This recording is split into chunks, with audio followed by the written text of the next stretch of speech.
कष्ट करतात, मोबदल्याची भक्ती करतात.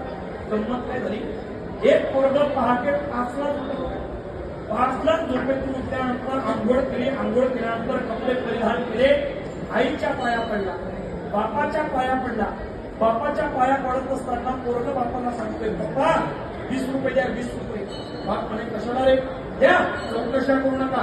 20 रुपये बापाने दिले, खिशात घातले. बाहेर येत असताना ओट्यावर त्याची आजी होती, त्या आजीच्या पाया पडला.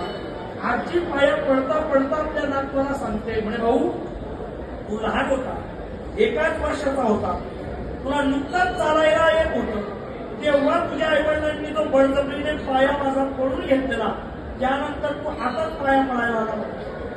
तो म्हणजे आजी व्यवस्थित बोल. म्हणे का, चांगला आशीर्वाद दे. काय विशेष, आज माझा 12वीचा निकाल आहे. बरं बरं बेटा पास.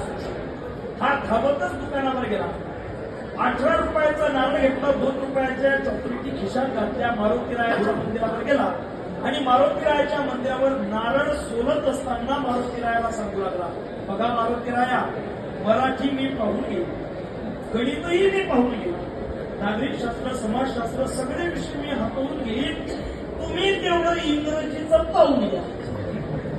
मारुती तिकडून सांगायला लागला, म्हणजे मोठा, मला इंग्रजी आली असती तर या शास्त्राने माझं संस्कृत मध्ये कशाला वर्णन केलं असतं. हा, ही मोबदल्याची भक्ती करणाऱ्यांमध्ये हा भाव, हे आर्थ यांची स्थिती तिथपर्यंत जात नसते.